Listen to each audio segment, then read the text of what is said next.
मैं क्या हूँ? क्या मैं किन्नर हूँ? क्या मैं गुड़ हूँ या मामू हूँ या छक्का हूँ? ये नाम सब आपने दिए थे, बट मेरा नाम अमृता सोनी है, and I am proud to be a हिजड़ा।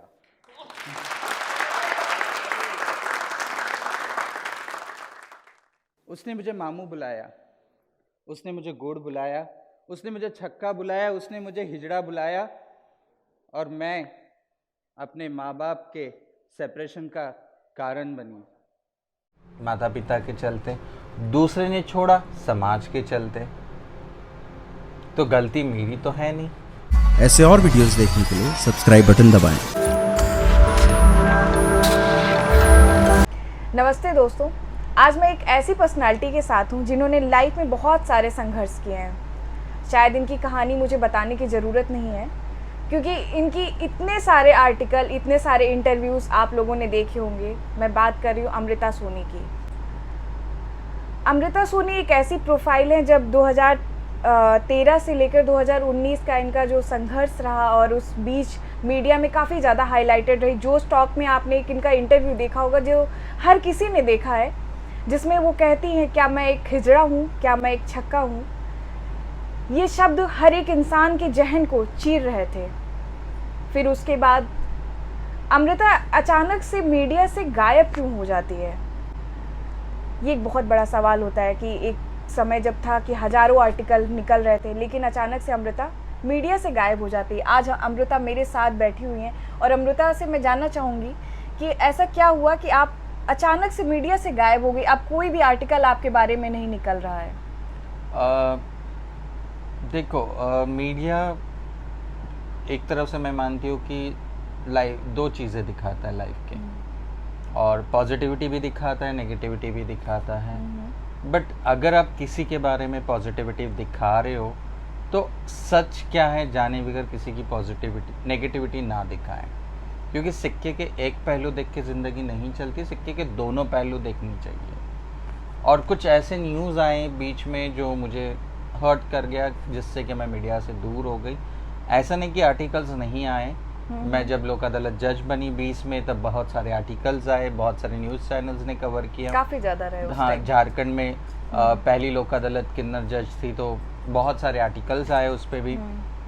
उसके बाद कंटिन्यूसली चलता रहा, और अब जब यूपी आई हूँ, तो यूपी में भी मैंने मीडिया से थोड़ा दूर ही रहती हूँ, क्योंकि अब मीडिया से इसलिए दूर रहना पड़ता ना कि पता नहीं कि अब अच्छाई छापने के लिए उसके बाद इतनी मेहनत करके हम कहीं पहुंचते हैं, और किसी के बहकावे में आके किसी चीज़ को लेके आप किसी की नेगेटिविटी लाते हो किसी के लिए।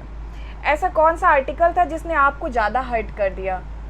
एक्चुअली कुछ कम्युनिटी प्रोटेस्ट कर रही थी मेरे अगेंस्ट, क्योंकि वो टेक्निकली साउंड नहीं थे, वो बराबरी नहीं कर सकते थे मेरी काम में। तो जब इंसान किसी की बराबरी नहीं कर सकता है, तब बदनाम ही कर सकता है। काफ़ी कोशिश की मेरे समाज ने कि चलो इसकी बराबरी नहीं कर सकते हैं, इसको हम इसका मतलब साथ इक्वालिटी पे अगर हम इसके नहीं खड़े रह सकते, तो इसको तोड़ा जाए, इसको गिराया जाए।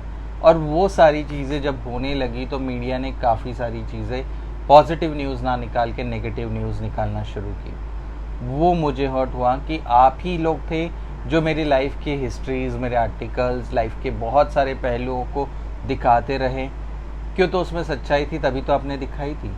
तो फिर जब जिसमें सच्चाई नहीं, वो चीज़ आपने क्यों दिखाई? अमृता चाय। Thank you.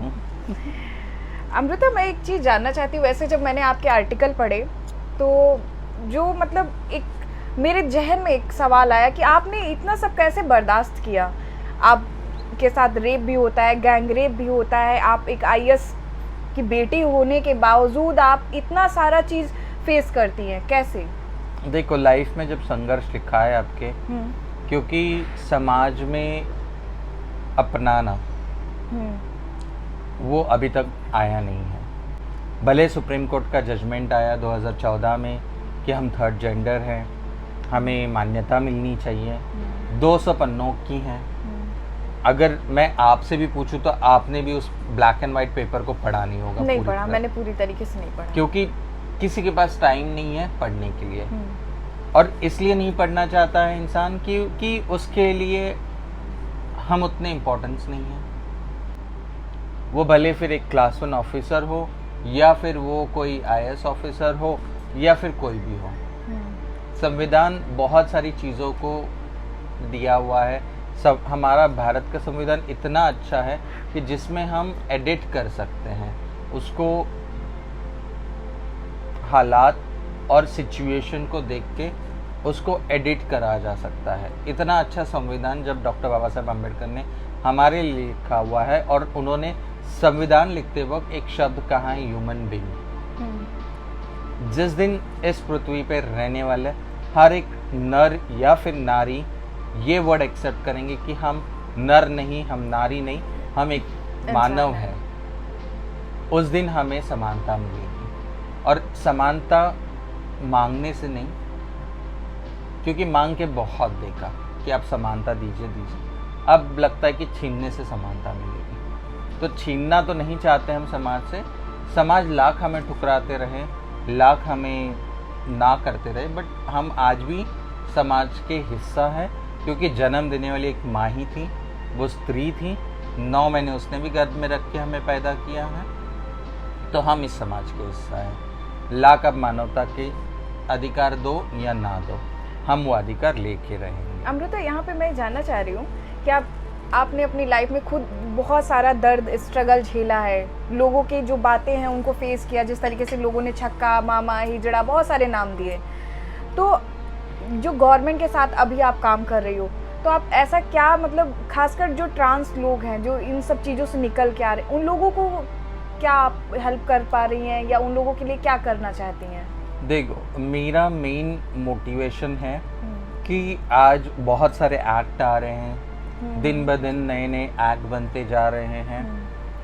एक्ट बनना बहुत अच्छी बात है, संविधान है, हम उसको सम्मान कर देते हैं, बट उस संविधान के साथ एक्ट बनाने के बाद अगर आप इम्प्लीमेंट करने जाओगे तो आप मुझे ये बताइए कि उसको इम्प्लीमेंट करने के पहले क्या आपने उनके लिए कोई थर्ड ऑप्शन रखा है, दूसरा ऑप्शन बनाया है?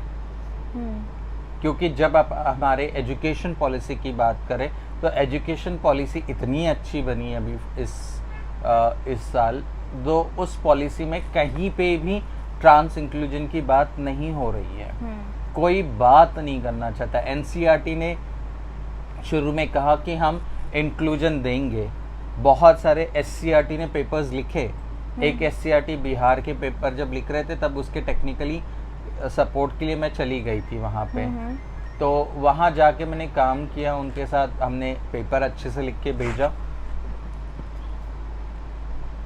हर स्टेट में आप कहते हो कि हम ट्रांस इंक्लूजन देंगे, बट क्या आपके हर एक कमेटी पे ट्रांस है? नहीं है। तो फिर इंक्लूजन कहाँ से आया? एक स्त्री या फिर पुरुष मेरे इश्यूज को कैसे समझ पाएगा? क्योंकि वो आज तक मेरे कुर्सी में नहीं आ रहा है। वो जब तक मेरे जूते नहीं पहनेगा, क्या वो जूते पहन के एक आदमी चल पाएगा या फिर एक स्त्री चल पाएगी?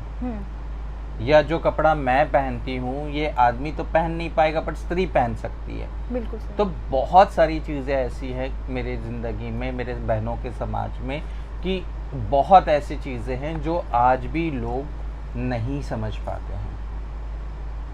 एक आदमी या फिर स्त्री किसी पॉलिसी को लिखे तो वो अपनी फीलिंग्स, अपने थॉट कॉर्नर्स, उनके अलग नेगेटिविटीज़, उनकी पॉजिटिविटीज़ उस पेपर पे दिख जाती है। बट एक ट्रांस का अगर उस कमेटी पे होने के बाद उसके जो इनपुट्स और सजेशंस आएंगे उससे इंक्लूजन स्टार्ट होगा। अमृता, जब आप भारत की पहली नोडल ऑफिसर बनी उस वक्त सब मीडिया ने आपको कैप्चर किया, काफ़ी ज़्यादा हाईलाइट रही, लोगों ने जाना कि अमृता कौन है, अमृता कौन है ना। लेकिन उसके बाद आपको क्या लगा कि जब हम कुछ नहीं थे और आज कुछ है तो लोगों का नज़रिया क्या चेंज हुआ है? देखो, नज़रिया तो कभी लोगों का चेंज नहीं होता है।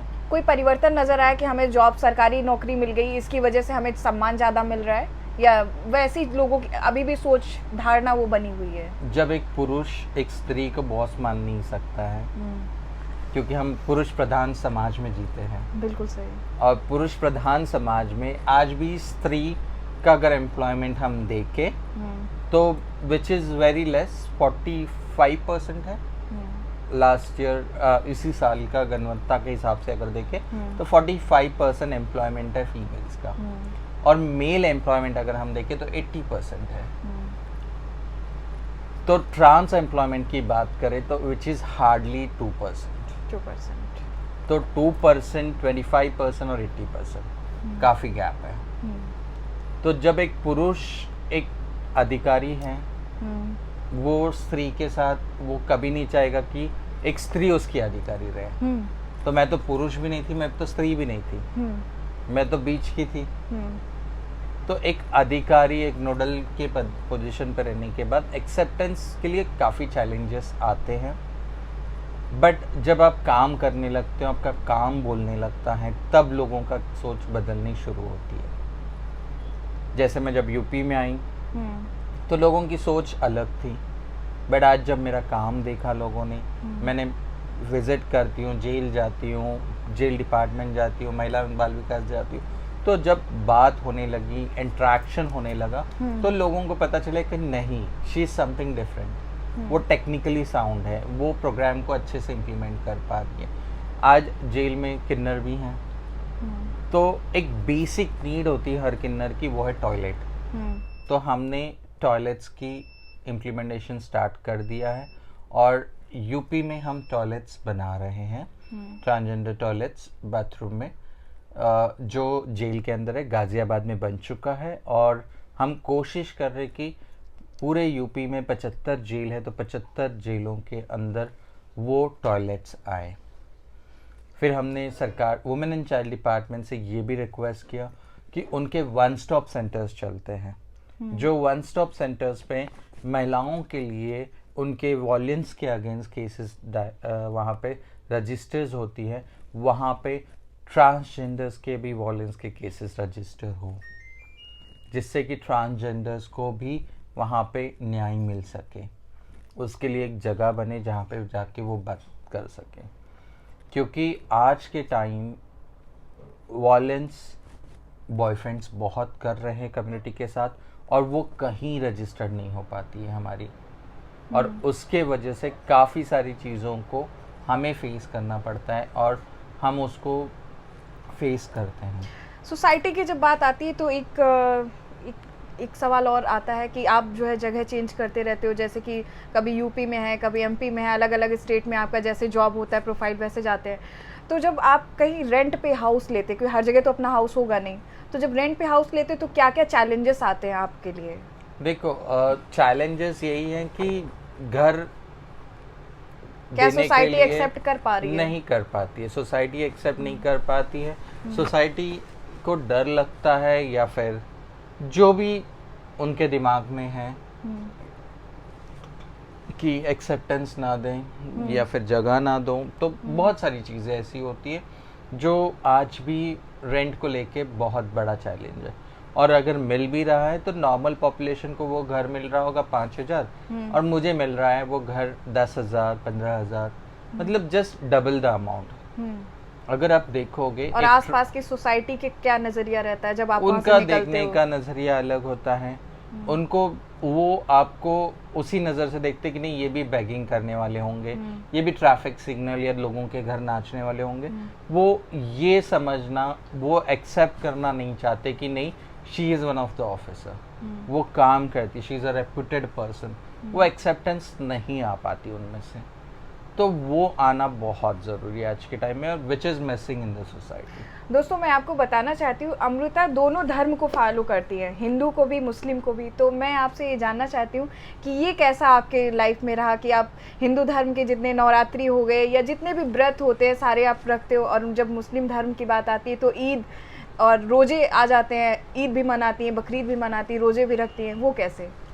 अच्छा, इसके पीछे अगर आप देखोगी तो मेरा जन्म कैथलिक फैमिली में हुआ, तो मैं वैसे तो बॉर्न क्रिश्चियन हूँ, और मुझे 3 धर्म हो गए।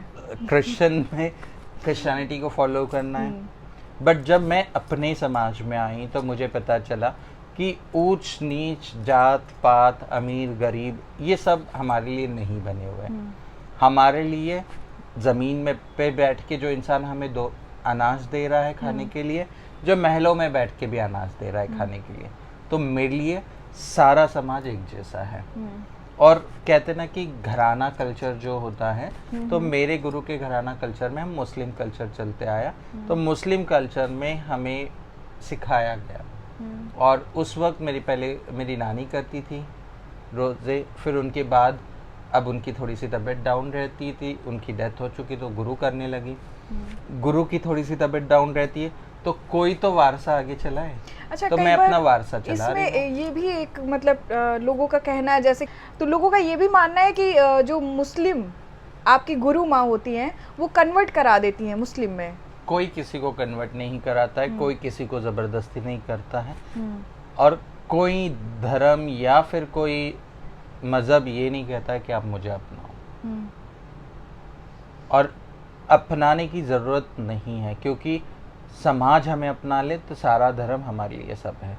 क्योंकि ईश्वर, अल्लाह, सदगुरु कहो या फिर आप बहुत सारे चीज़ें को, तो इन सब का एक ही है कि किसी मंदिर में या फिर किसी दरगाह में या फिर किसी गुरुद्वारे में या फिर किसी चर्च में या फिर किसी मंदिरों में कहीं भगवान नहीं है।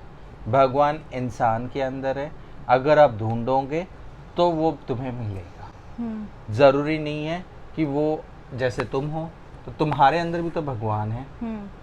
इसका मतलब ये है कि तुम मेरे लिए भगवान हो, क्योंकि तुम मुझे जानती हो। तुम मुझे आज तुमने इंटरव्यू लिया, कल 4 लोग देखेंगे, 4 लोग मुझे और जानेंगे और 4 लोग और मुझे मिलने की इच्छा रखेंगे। तो वो मेरे लिए तो एक भगवान ही हो तुम, जो आज मीडिया के थ्रू मेरी आवाज़ लोगों तक पहुंचाओगी, मेरी बातें लोगों तक पहुंचा रही हो। तो भगवान हर जगह, हर कण में है, हर सांस में है। तो मेरे लिए फिर वो दलित हो या फिर वो नीचे तर का हो या फिर ब्राह्मण हो या फिर हिंदू है, क्रिश्चियन है, मुस्लिम है, ये सब चीज़ों को हम करते हैं। कुरान में सिर्फ ह्यूमन बीइंग लिखा है। तो ह्यूमन बीइंग अगर हम जिस दिन बन जाए तो ये कहीं कास्टिज्म नहीं रहेगा। मैंने उनको नहीं छोड़ा ना, उन्होंने मुझे छोड़ा। हाँ।